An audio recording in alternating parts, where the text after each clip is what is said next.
Hello again, everyone. Welcome back to the channel where I pretend to review movies and Blu-rays. Today we are checking out Deadly Games on Blu-ray from Arrow Video. It was released maybe like a month or two back. It is a 1982 slasher film, stars Steve Railsback, who you may know from, well, on here it says that he was Charles Manson in Helter Skelter TV miniseries, but I know him as Ed Gein in the movie Ed Gein. For some reason he plays serial killers really well. That's not a spoiler, because I'm not saying that he's the killer. I mean, they try to make it seem like he is. They really try to make it seem like he is the killer, but I'm not saying he is. I'm not saying he isn't. Anyway, he is a Vietnam vet who is all damaged in the head and the body.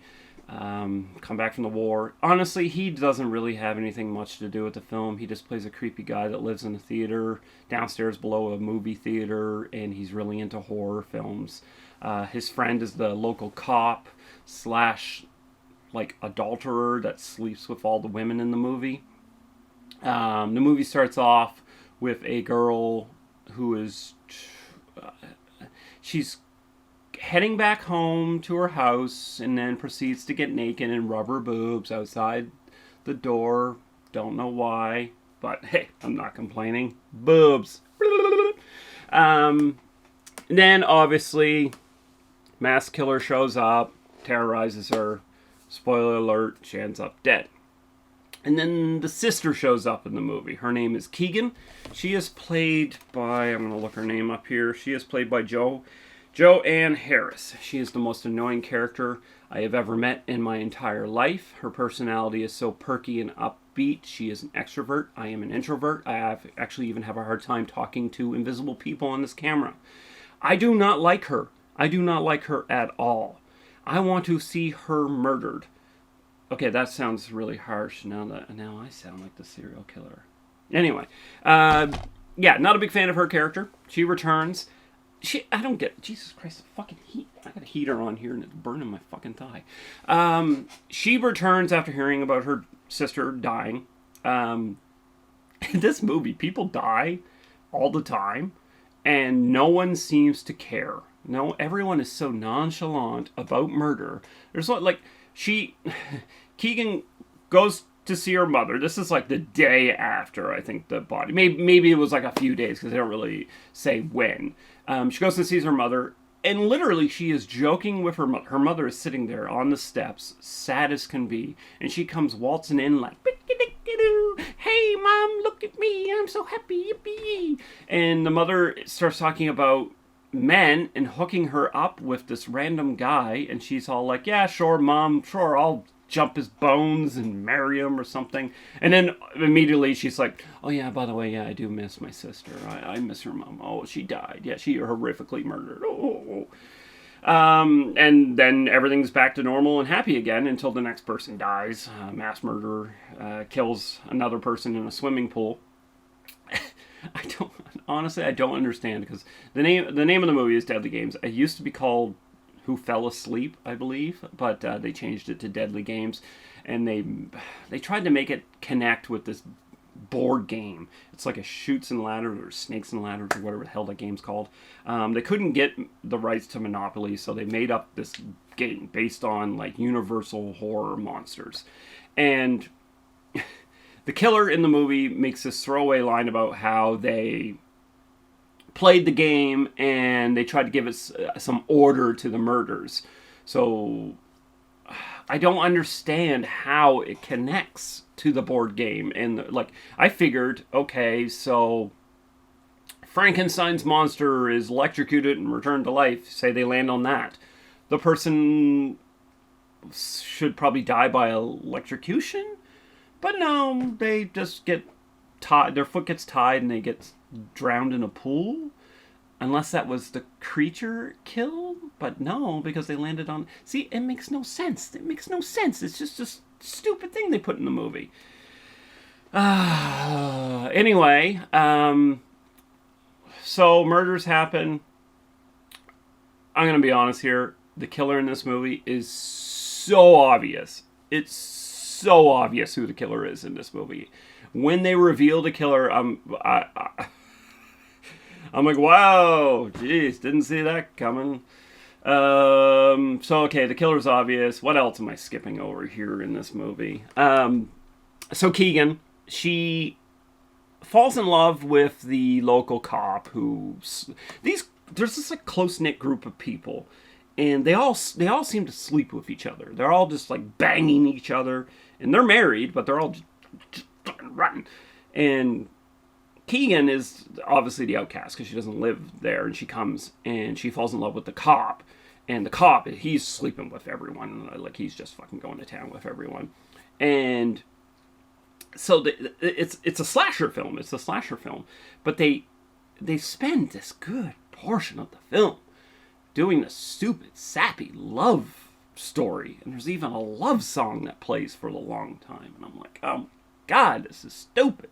Just get back to what it's supposed to be. It's supposed to be a murder. Look at it, a masked, gloved hand murder killing. It's a fucking slasher film from the 80s. I mean, yeah, sure, I understand wanting to throw in some subplot about loving. But when all the characters are just fucking insufferable, intolerant little assholes, I just want to see them die. That's it. Oh, man. This movie affected me, I think. I don't know, maybe I just hate adulterers. Anyway.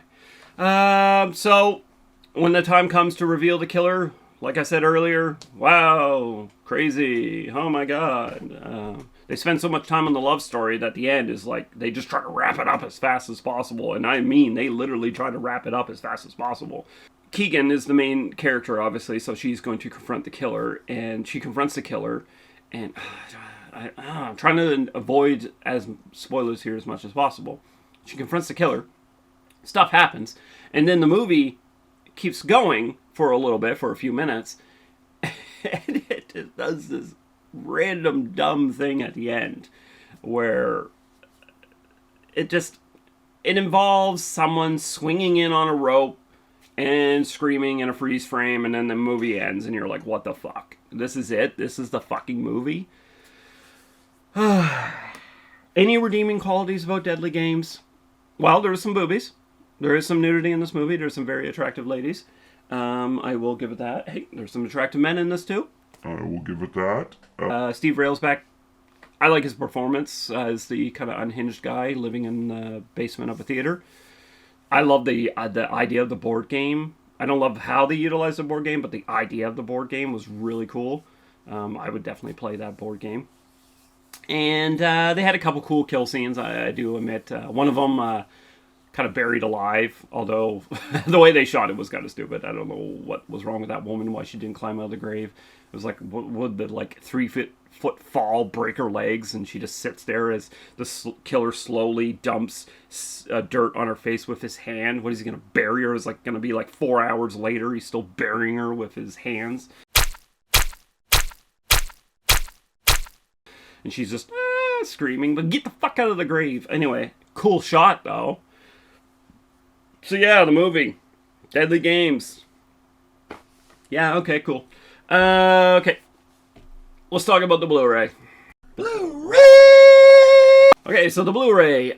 Honestly, I don't have a lot to say about the Blu-ray because, I mean, it's Arrow Video. They do a really good job at restoring it. Actually, you know what? Let's talk. Okay, well, first, let me show you the packaging. So this is the packaging, Deadly Games. So I'm sorry, it's a little crooked. It's a little blurry because I did not properly set my focus. But hey, no one wants to look at that face in focus. So then you got the alternate cover. Oh wait, that's not the alternate cover. The alternate cover on the inside. Let me show you. Jesus Christ, I gotta get some sleep. There's the alternate cover. This one is, I don't know if you can tell. It is a gloved hand throwing some studded dice into a pool of blood with a person's face screaming. Oh, and there's a naked body in the background that looks like it's supposed to be mountains, but it's actually a woman. And from the mountains, they're boobies. Get it? Peaks? I love the 80s. And there's the artwork on the disc, and it comes with a booklet.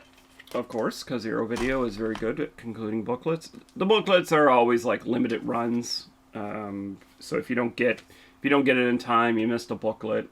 But most people tend to buy it. Hey, look at this! I think they just announced this. Hell High. Looks like yeah, it's coming on Blu-ray. So let's see what they said about the restoration. This is actually what I wanted to do all along, and then I got confused and I got lost. Started talking about Mountain Peak boobs. About the restoration, Deadly Games is presented in its original aspect ratio of 1:85:1 with mono sound.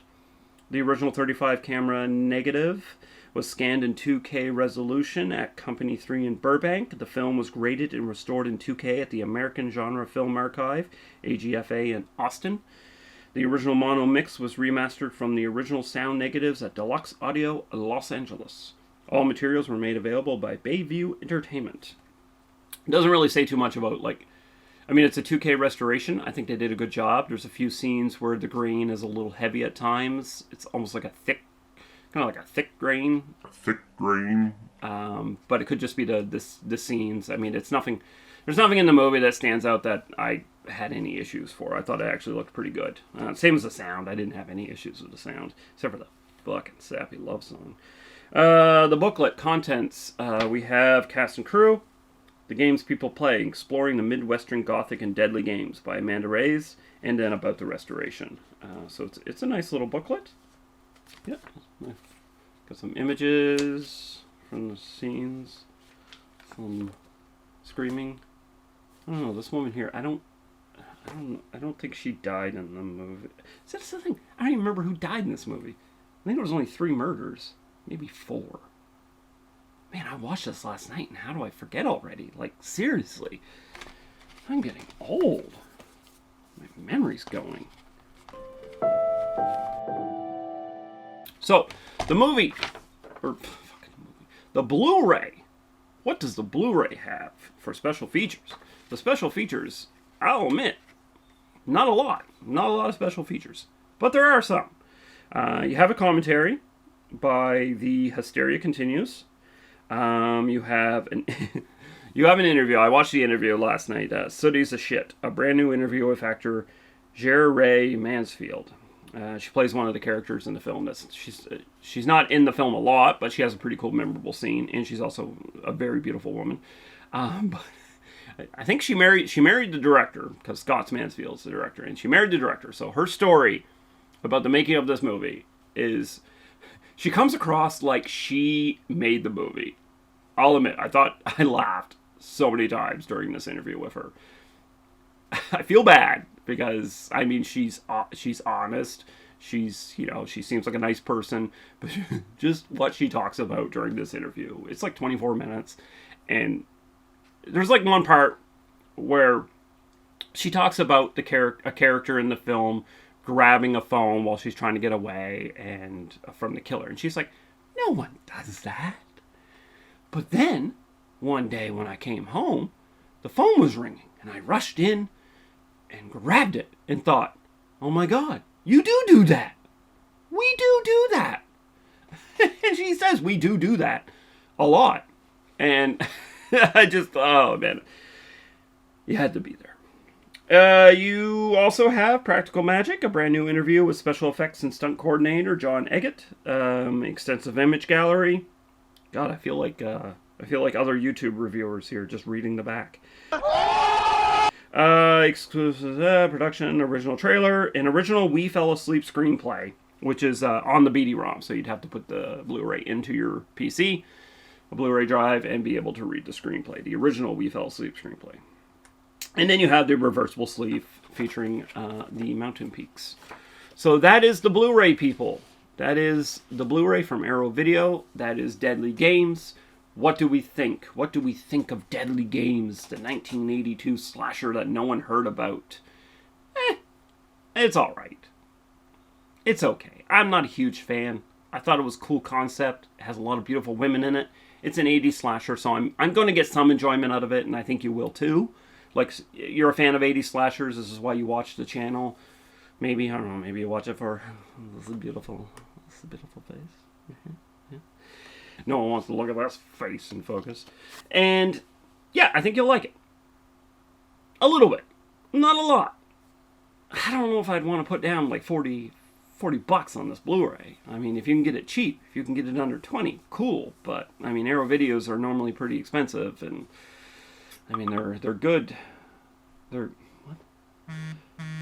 They're good. They're good Blu-rays. Arrow Video does a great job at releasing Blu-rays, but it doesn't mean every movie from Arrow Video is actually going to be a good movie. And Deadly Games, unfortunately, is not that good of a movie. It has some redeeming qualities and it has some enjoyable moments. So probably, yeah, I mean, if you drink a lot, you smoke a lot of the Waka Tabaki, you'll probably get a lot of enjoyment out of it. But other than that, it's not a movie you're going to be popping in all the time watching. So it's if I could rate it, okay, I'm going to rate it, let's see here. I'm going to rate it 4 20-sided dice out of 6 4-sided dice.